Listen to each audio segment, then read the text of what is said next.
আচ্ছা, আমাকে সুন্দর লাগতেছে না আজকে? হ্যাঁ সুন্দর লাগতেছে। এখন আমি যাই, আমার অফিসে লেট হয়ে যাচ্ছে, প্রতিদিন অফিসে লেট হয়ে যায় আর আমার স্যালারি কাটতে থাকে। সো প্লিজ আমি যাই, তোমার সাথে পরে কথা হবে।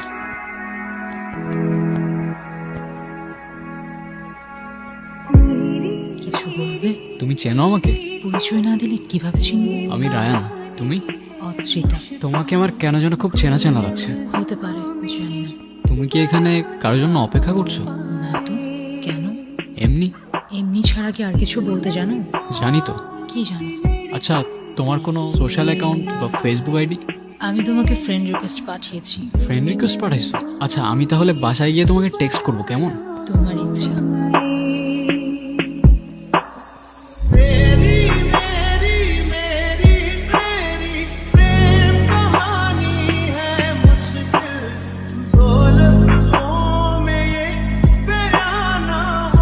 আর রায়ান, কিরে কি অবস্থা? এই তো ভাই, চলে যাচ্ছে সময়। বিয়ে শাদী করছিস নাকি? আরে না রে ভাই, মাত্র 2 মাস তো হইলো জবে জয়েন করলো।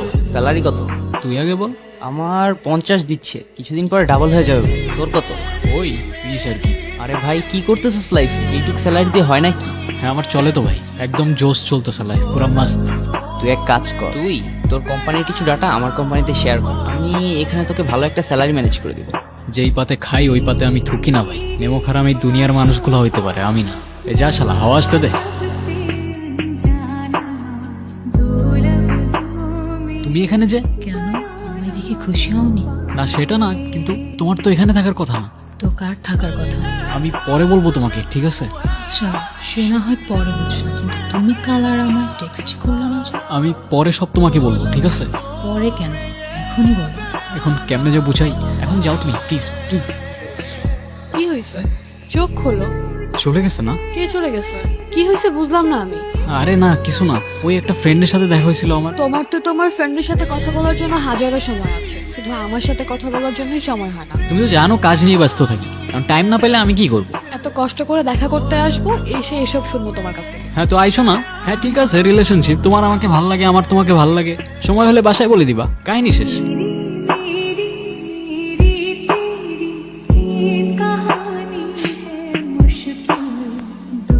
তুমি এখানে কেন? তুমি আমাকে ওখান থেকে যেতে বলেছিলে, এখানে আসতে তো মানা করনি। তাই বলে আমার অফিস চলে আসবা? তুমি বললে সব কিছু বলবে, কিছুই তো বললে না। অফিসের পরে দেখা করে বলি। না, আমি এখনই শুনবো। আচ্ছা ঠিক আছে বলতেছি, চলো বাইরে চলো।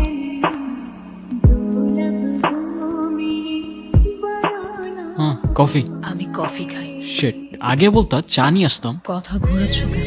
আগে বলো, মেয়েটা কে ছিল? তোমাকে মিথ্যা বলবো না, ওর নাম আয়রা। ওকে আমি ভালোবাসতাম, কিন্তু এখন আর বাসি না। কিন্তু কেন? আমার কেন যেন ওকে আর পারফেক্ট লাগে না, মনে হয় আমি আরো বেটার কাউকে ডিজার্ভ করি। তাহলে তুমি ওকে ডিরেক্টলি কেন বলতেছো না? তোমার ওকে আর ভাল লাগে না? বললেই তো হয়। কারণ আমি ওকে কষ্টও দিতে চাই না। তুমি চাওটা কি? জানি না।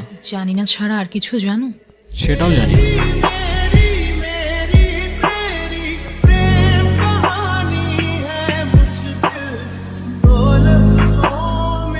হ্যাঁ কি হয়েছে বলো। তোমাকে আমি কতগুলা কল দিছি, তুমি কল কেন ধরতেছো না? আমি ঘুমাবো, কেন বুঝতেছো না? তুমি সকালে কাজে যাবা, সারাদিন একটা টেক্সট করবা না, রাতে কল দিবা না, আমাদের কথাটা কখন হবে বলবে একটু আমাকে। আয়রা তোমাকে না বারবার আজকে বললাম, তুমি সেম জিনিসগুলো আবার স্টার্ট করলা। হ্যাঁ তো আমি কি করবো, আমাকে একটু বলবা? আমার একটু ঘুমাইতে দাও, আমার সকালে উঠতে হবে। রাখতেছি।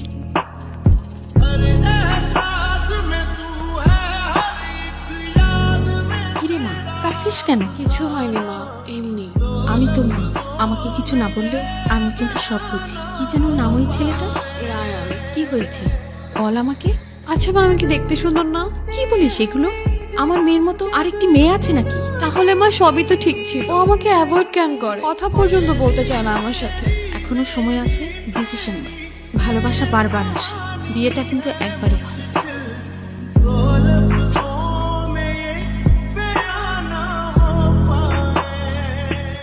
এভাবে সারা রাতকে টর্চার করে আয়রা। আর টর্চার করবো না তোমাকে। তো কল কেন দিছো? শেষবারের মতো একটু দেখা করতে পারবা কাল? সরি পারবো না, কালকে অফিস আছে। আমি ওয়েট করব, তোমার ইচ্ছা হলে আইসো, আর যদি না আসো তাহলে ধরে নিও এটাই আমাদের শেষ কথা।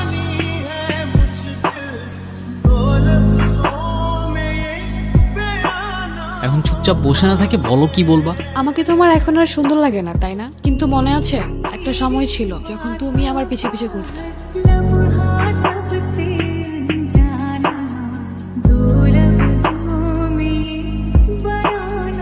আমাদের ভার্সিটিতে? হ্যাঁ তো কিছু না, এমনি।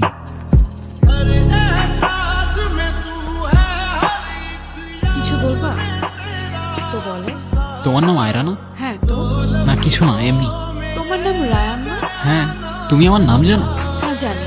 আর কিছু বলবা হুম, তো বলো। তুমি অনেক সুন্দর। কেমন সুন্দর? পারফেক্ট। আমি তো তোমাকে একবারও বলিনি আমার তোমাকে ভালো লাগে না। তাহলে বলো, তোমার কি এখনো আমাকে পারফেক্ট লাগে? দেখছো, বলতেও পারতেছো না। আরে আজব, ফোনটা কেন নিতেছো? অজিতাকে। ও আমার ফ্রেন্ড। ও তোমার ফ্রেন্ড। ফ্রেন্ডের সাথে এত কথা, আর আমার সাথে কথা বলারই সময় নাই, বুঝাও আমাকে। তোমার সাথে কেনই বা কথা বলতেছি আমি? আয়রা, বলো। আমার সাথে শেষবারের মতো একবার দেখা করতে পারবা? একবার প্লিজ।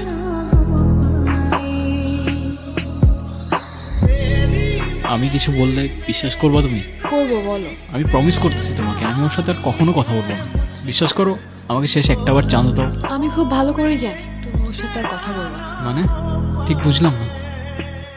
আরে আয়রা, কতদিন পর? হ্যাঁ, বসো বসো। কি অবস্থা তোমার? এই তো। আন্টি কল করে বলেছিলেন তোমার কথা। হ্যাঁ, আমি তো আসতেই চাইনি। না না, এসে একদম ঠিক করেছো। হেজিটেশন ফিল না করে বলো। বেসিক্যালি আমি একটা ছেলেকে ভালোবাসতাম। আসলে বাসতাম না, বাসি। সবই ঠিকঠাক ছিল, কিন্তু হঠাৎ করে ও কেমন যেন চেঞ্জ হয়ে যায়। একটা মেয়ের সাথে কথা বলা শুরু করে। আর ছেলেটার নাম রায়ান, তাই তো? হ্যাঁ, তুমি কি করে জানলে? রায়ান গত 3 বছর ধরে আমার পেশেন্ট। যদি একটু ভেঙে বলি তাহলে হচ্ছে রায়ান নিজে নিজে ইমাজিনারি ফ্রেন্ড বানায়, মানে কাল্পনিক ক্যারেক্টার, যেগুলো বাস্তবের সাথে কোনো কানেকশন। আমি ঠিক বুঝতে পারতেছি না। রায়ানের মাইন্ড থেকে এক একটা ক্যারেক্টার বিল্ড আপ হয়, এবং যে ক্যারেক্টারগুলোর সাথে ও দেখা করে, কন্টিনিউ কথা বলে। মজার ব্যাপার হচ্ছে ওই ক্যারেক্টারগুলোর সাথে বাস্তবে কোনো কানেকশন নেই। আর এটা তাদের সাথেই হয় যাদের ডিসোসিয়েটিভ ডিসঅর্ডার আছে। কিন্তু ওর কেন ডিসোসিয়েটিভ ডিসঅর্ডার হবে? তুমি খেয়াল করেছো কিনা জানি না, রায়ানের ছোটবেলাটা রায়ান কখনো শেয়ার করতে চায় না কারোর সাথে। কিন্তু আমার মনে হয় তোমার সেটা জানা উচিত।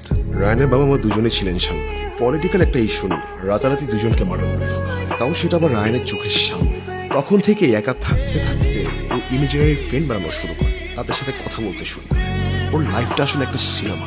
কিন্তু আমি ওর ফোনে অদ্রিতা নামের মেয়েটার সাথে চ্যাটিং দেখেছি। অবশ্যই দেখেছো, কিন্তু প্রোফাইল পিকচারে কি কোনো মেয়ের ছবি ছিল? রায়ান নিজেই সেটা দুটো ফোন দিয়ে ক্রিয়েট করেছে, আর রায়ান সেটাকে বাস্তব ধরে নেয়। সবাই ওকে ছেড়ে চলে গেছে, তুমি যেও না। কিন্তু আমি এখন কি করব? ও তো কথা পর্যন্ত বলতে চায় না আমার সাথে। একটু ওয়েট করো, তুমি ওর রিয়েল লাইফ থেকে দূরে সরতে শুরু করলে ও নিজেও সবকিছু ছেড়ে তোমাকে খুঁজতে শুরু করবে। কি বলতেছো তুমি? অদ্রিতা সত্যি আমার ফ্রেন্ড। তাহলে ওর একটা ফটো দেখাও আমাকে। ওর কোনো ফটো তো আমার কাছে নেই। ওর কোনো ছবি তোমার কাছে নাই, কারণ ওর কোনো অস্তিত্ব এই দুনিয়াতে নাই। অদ্রিতার কিছুই না, শুধুমাত্র তোমার ভ্রম। এখনো অদ্রিতাকে নিয়েই পড়ে থাকবা, যার কোনো অস্তিত্বই নাই। হুম, এখন আর সুন্দর লাগে না আমাকে? লাগে তো। কেমন সুন্দর! একদম পারফেক্ট। হইছে, থাক। অদ্রিতার ভূত মাথা থেকে নামলে এবার চলো কোথায়? বাবা মার কাছে। অনেক কষ্টে ম্যানেজ করছি, চলো এখন।